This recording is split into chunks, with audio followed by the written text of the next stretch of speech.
Here we have a 2022 Toyota Camry Hybrid. This one comes in the XLE trim level in midnight black metallic on black leather interior. And the powertrain consists of a 2.5 liter naturally aspirated 4-cylinder hybrid engine, made it to a CVT, and that gets us 208 net horsepower. Coming around to the front end here, we do get LED daytime running lights along with LED headlamps, and the daytime running lights don't flash like that. That's just how the camera's picking it up.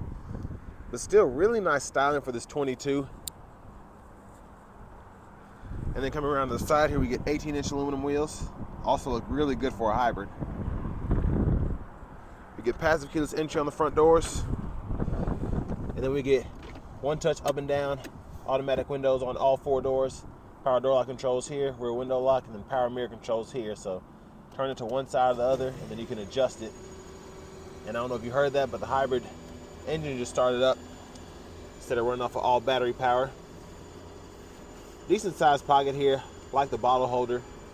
And excuse the wind, it's windy out here, of course. Automatic high beams are here, traction control. We can hold that to pop the hood, or pop the trunk, excuse me. Hold that to pop the gas cap, and then the heated steering wheel toggle is part of that cold weather package is right here. And here's our driver's seat with power and power lumbar support. Like the overall design of the seat though. But I have that seat up front just for someone of my size, being 6'3", and I have longer legs, so I'm about to go ahead and test out the leg room. So really not bad at all. Like I said, that seat up front's just for someone of my size, and knees are just barely touching the back of the seat here. Still rather comfortable because I can fit my feet underneath the seat, and the whole back of the seat is soft but firm. I like that we have seat back pockets on both seats. Rear AC vents are there. And in the middle seat, fold down, cup holders. And I do like that we have the premium dome lights in the back. And then grab handle here with a hanger. You can put about 2 hangers on there. Let's go ahead and make our way to the back. And where I pop the gas cap, there's that. And then where I pop the trunk, here's a look at the cargo space. So decent size for a hybrid. And then this actually, if I can get it up, here we go. That's where the battery is. So easy to get to. And then I'm going to show you how the second row seat folds down here in a moment. And then we have a jack and all of that there. And then you lift this up, and there's your spare tire if you ever need it.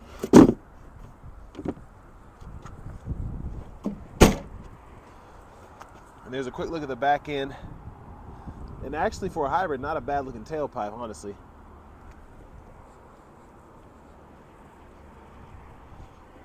We're coming around to the back passenger here. I pulled that. I guess I didn't pull it good enough because it won't fold down. So let's try this again.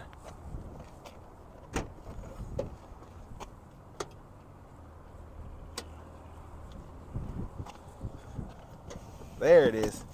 And there's that seat folded flat. You can run longer objects through if you ever need to do that. And then you can just pull it back into place to lock it.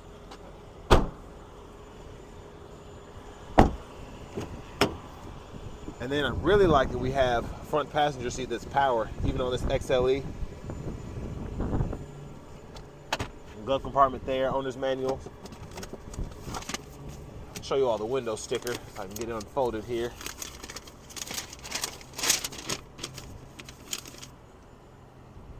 So of course, fantastic crash test rating. Now look at this fuel economy, 44 city, 47 highway. And then here are all of our standard features. And then we have a few options over here. And for what I think to be a pretty good sticker price, $34,031. Especially having leather seats, heated seats.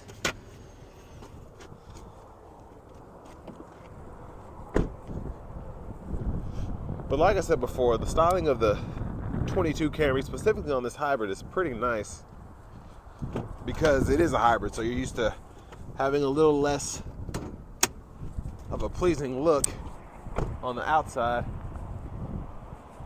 But this looks as good, maybe even a little better than just getting a regular Camry LE.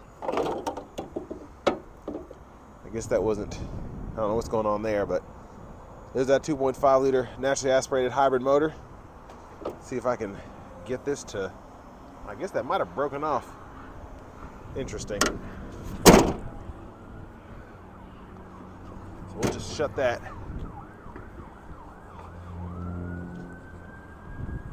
But now we're going to hop in the driver's seat. And keep in mind, this vehicle does have 27,000 miles on it, so there's a few items that I'm noticing I'll point out in terms of wear and tear. Leather wrap steering wheel looks really nice still. Not seeing any sort of fading. And like I said, it is heated, and that button's right there. And then going over here, I believe this is a 9-inch screen. We get AM, FM, XM along with Bluetooth audio, and then we also have wired Apple CarPlay, wired Android Auto compatibility too. And there's a home page, which I like because I can see the battery, engine, and how the power is being divvied out to the wheels. And we do get Wi-Fi hotspot, and there are all of our apps there. So not a lot going on, which I like. It's pretty easy to use this system. There's our backup camera with guidelines that follow you as you turn the steering wheel. And then you can also get a wider angle if you want to.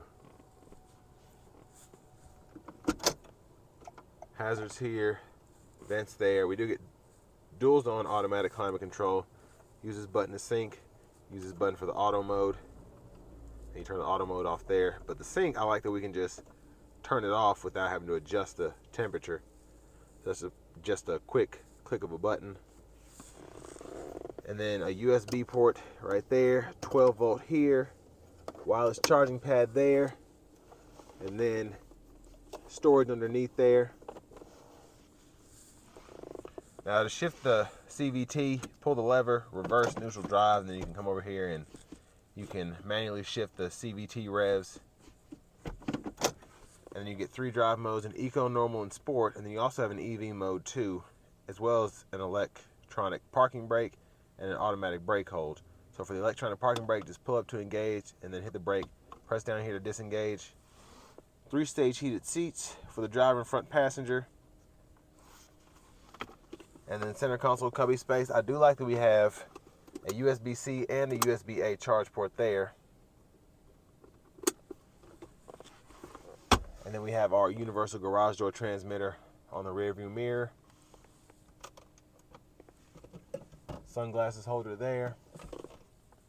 Quick view of the back seat.